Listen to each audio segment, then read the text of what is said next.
नमस्कार दोस्तों, BTSC ANM 10,709 पदों को लेकर के क्या है नया अपडेट, उसके बारे में जानेंगे। साथ ही जानेंगे कि जो संविदा कर्मी हैं उन लोगों के तरफ से जो है अभी फ़िलहाल एक बात चल रहा है कि किसी भी हाल में जो है 2018 की नियमावली से यह बहाली को पूरा करवाना है। इसके लिए जो भी करना पड़े, इन्हीं सब के बारे में जानेंगे। वहाँ से जो है आपको क्वालिफाई भी, इस तरफ केस लड़ रहा है तो क्वालिफाई का स्टैंड क्या है, इन सब सारे चीज़ों पे बात करने वाले हैं। आपको पता होगा कि बिहार सरकार को जो है सुप्रीम कोर्ट जाने से इस केस में जो है थोड़ा बहुत डिले हुआ था, जो कि हम पहले ही आपको बताया था। फाइनली जो है अभी आप देख ही रहे हैं कि जो संविदा कर्मी है उन लोगों के वजह से जो है केस में डिले हो रहा है। और संविदा कर्मी के तरफ से कहा जा रहा है कि किसी भी हाल में जो है 2018 की नियमावली से ये भर्ती को जो है पूरा करवाना है, और उसके लिए जो है वो लोग लगातार जो है मेहनत कर रहे हैं, वो आप देख ही रहे हैं। लेकिन जो क्वालिफाई कैंडिडेट हैं उन लोगों ने जो है किसी भी हाल में चाह रहे हैं कि 2023 की नियमावली से ये भर्ती पूरा हो और सभी कैंडिडेट को जो है जल्द से जल्द ज्वाइनिंग मिले। क्योंकि आपको पता होगा कि केस जो है अभी रजिस्ट्रार कोर्ट में ही लटक रहा है। फाइनली जो है जज साहब के बेंच में केस ट्रांसफ़र नहीं हुआ है, तो केस में जो है जजमेंट आने में आप लोगों को और समय लगेगा। फाइनली जो है अर्चना कुमारी के तरफ से NOC लेकर के जो है नया एडवोकेट भी रख लिया गया है, और उनके तरफ से जो है 4 वीक का जो समय लिया गया था, उस समय के अंतराल जो है वो काउंटर एफिडेविट के लिए जो है अपनी तैयारियां कर रहा है। उम्मीद है कि 20 तारीख से पहले उनके द्वारा जो है काउंटर एफिडेविट जो है जमा कर दिया जाएगा। जो न्यू एडवोकेट रखा है अर्चना कुमारी, उन्हीं के थ्रू जो है उनका काउंटर एफिडेविट तैयार होगा और जल्द से जल्द वो सुप्रीम कोर्ट में काउंटर एफिडेविट जमा कर देंगे। क्योंकि उनको भी पता है कि जो डिले हुआ है वो सिर्फ और सिर्फ उन्हीं लोगों के वजह से हुआ है। अगर वो लोग काउंटर एफिडेविट जमा कर दिए रहते तो इतना जो है केस में डिले नहीं होता, और फाइनली जो है इसी साल जजमेंट आने का जो है संभावना जो बन रहा था वो समय से जो है हो जाता। लेकिन ऐसा कुछ हुआ नहीं, क्योंकि उन लोगों की तरफ से काउंटर एफिडेविट जमा नहीं हुआ। बहुत सारे यूट्यूबर आपको ये भी बताते होंगे कि जो बिहार सरकार था वो लोग जो है काउंटर एफिडेविट नहीं जमा किया, इसलिए जो है कौन केस में डिले हुआ। लेकिन आप लोगों ने जो है देखे ही, सारे चीज़ों ने देखे, जजमेंट भी आप लोगों ने पढ़े। जजमेंट में साफ कह दिया था कि बिहार सरकार जो SLP के थ्रू गए हैं तो उनको जो है किसी तरीके का काउंटर फाइल जमा नहीं करेंगे, क्योंकि वो जो है अपना जवाब SLP के थ्रू देंगे। जो भी पिटिशनर को नोटिस जारी हुआ था सुप्रीम कोर्ट के थ्रू से, उन सारे पिटिशनर ने कहा है कि हम लोग जो है ऑलरेडी SLP में है, तो हम अपना पक्ष जो है SLP के थ्रू रखेंगे, हम लोगों को काउंटर एफिडेविट जमा करने की ज़रूरत नहीं है। फाइनली जो है इतना बात हो गया। अब बात कर लेते हैं कि नियमावली। देखिए, जो संविदा कर्मी है वो बार बार स्टार्टिंग से ही कह रहे हैं कि ये जो है नियमावली की लड़ाई है, और एक वैकेंसी में जो है 2 नियमावली नहीं होता है, इसीलिए जो है हम लोगों को जीत होगा। इधर से जो क्वालिफाई कैंडिडेट हैं वो कह रहे हैं कि देखिए, नियमावली को जो चेंज किया गया है तो वो नियमावली को जो है सब लोगों ने माना है, और उसी नियमावली के तहत ये भर्ती जो है पूरा होना है, चाहे इसके लिए कुछ भी करना पड़े। तो मैं इतना सब लोगों को बता दूं कि देखिए, फाइनली जो है क्वालिफाई के तरफ से बिहार सरकार सुप्रीम कोर्ट में गए हैं। जो भी क्वालिफाई कैंडिडेट हैं वो भी सुप्रीम कोर्ट में लड़ रहे हैं। फाइनली जो है जजमेंट आपको तभी आएगा जब ये केस ट्रांसफ़र होकर जज साहब के बेंच में जाएंगे, और जज साहब इस केस में बहस करवाएंगे, और सारे चीज़ों को देखने के बाद जो है फाइनली जजमेंट तैयार होगा। आप देख ही रहे हैं कि केस जो है अभी तक आपको रजिस्ट्रार कोर्ट में ही लटक रहा है। तो जब तक रजिस्ट्रार कोर्ट से फाइनल जज साहब के बेंच में केस नहीं ट्रांसफ़र होता है और वहाँ पे सुनवाई नहीं होता है, तब तक जो आप सबको पता होगा कि जजमेंट जो है नहीं आएगा। तो आखिर जो है ये केस में क्यों डिले हो रहा है, और आखिर जो है सुप्रीम कोर्ट BTSC ANM 10,709 पदों को लेकर के फाइनल जजमेंट कब तक दे देगा। क्योंकि केस में जो है 25/11/2024 को जो सुनवाई है वो सुनवाई भी जो है आपको रजिस्ट्रार कोर्ट में ही होने वाला है।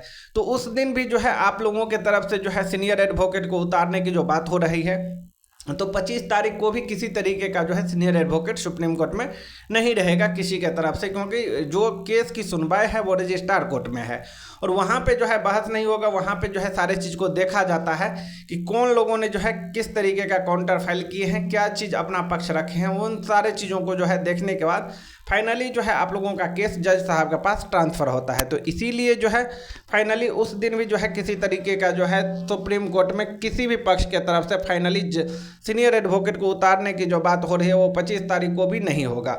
उसके बाद जो भी डेट मिलता है, और फाइनली अगर आप लोगों का केस जज साहब साहब के बेंच में ट्रांसफ़र हो जाता है, उसके बाद देखा जाएगा कि किन के तरफ से कौन से सीनियर एडवोकेट को उतारता है, क्योंकि उसके बाद का जो बहस होगा वो बहुत इंपॉर्टेंट होगा और उसी पे जो है आपका जजमेंट तैयार होगा और उसी के आधार पे या तो 2018 के नियमावली या 2023 के नियमावली से जो भी जजमेंट सुप्रीम कोर्ट देगा उसी आधार पे जो है फाइनली ये केस जो है क्लियर होगा और उसी आधार पे ये भर्ती पूरी होगी।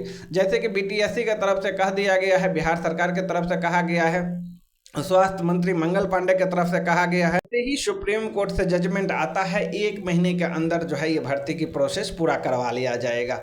और वो ऐसे ही होगा ही, क्योंकि आप देखे होंगे कि बीटीएससी जेई वाला में भी जो है लगातार नोटिस दे रहा है बीटीएससी, बारी बारी तरीके से जो है मेडिकल करवा रहा है, बारी बारी तरीके से जो है सभी कोटिवार जो है जो भी डाउट था, जो भी परेशानियां था, जो भी पेंडिंग था, वो सारे चीज़ प्रोसेस हो रहा है। और इसी तरीके से जो है इस केस में भी जैसे ही सुप्रीम कोर्ट जजमेंट देता है तुरंत जो है सभी लोगों का मेडिकल वगैरह करवा के तुरंत ज्वाइनिंग करवा लेगा। अब देखना ये होगा कि 2018 की नियमावली से जजमेंट आता है या 2023 की नियमावली से जजमेंट आता है, वो आपको सुप्रीम कोर्ट डिसाइड करेंगे। और सुप्रीम कोर्ट में मामला गया है तो थोड़ा समय जो है आप लोगों को लग रहा है, इससे आप लोगों को परेशान नहीं होना है, बिल्कुल भी घबराने की ज़रूरत नहीं है। सारे चीज़ों पे जो है आपकी टीम लीडर जो है नज़र रखे हुए हैं, जो भी अपडेट आता है वो अपडेट जो है आप लोगों को ग्रुप के माध्यम से या वीडियो के माध्यम से जो है मिल ही जाता है। क्योंकि देखिए संविदा कर्मी जो है स्टार्टिंग से 2018 के नियमावली से लड़ रहे हैं, तो वो लोग कभी भी नहीं चाहेंगे कि 2023 की नियमावली से ये बहाली जो है क्लियर हो। और उसी लिए जो है उन लोगों ने ग्रुप में आज जो है थोड़ा एक्टिविटी देखने को मिला है। उन लोगों के ग्रुप में उन लोगों ने जो है कहा है कि हम लोगों के पक्ष में ही जजमेंट आ रहा है, आप लोग जो है लग के जो भी है फंडिंग कीजिए। लेकिन संविदा कर्मी की तरफ से अभी सारे लोगों को जो है कहा जा रहा है कि जो जजमेंट आएगा वो 2018 के नियमावली से आएगा। जो पटना हाई कोर्ट ने जजमेंट दिया है उसी आधार पे जजमेंट सुप्रीम कोर्ट भी देगा। लेकिन देखिए जो क्वालिफाई कैंडिडेट है वो तो स्टार्टिंग से 2023 की नियमावली से लड़ रहा है और 2023 की नियमावली के लिए ही वो लोग लड़ रहे हैं।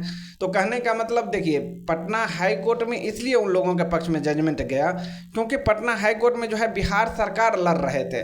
लेकिन उन लोगों को पता होना चाहिए कि यहाँ पे जो है क्वालिफाई स्टूडेंट खुद लड़ रहे हैं, और क्वालिफाई स्टूडेंट अगर खुद लड़ रहे हैं तो कौन से पक्ष रखना है, कौन सा तथ्य को सुप्रीम कोर्ट में दर्शाना है ताकि 2023 की नियमावली से ये बहाली क्लियर हो, वो तो जो भी क्वालिफाई कैंडिडेट है उसको पता है।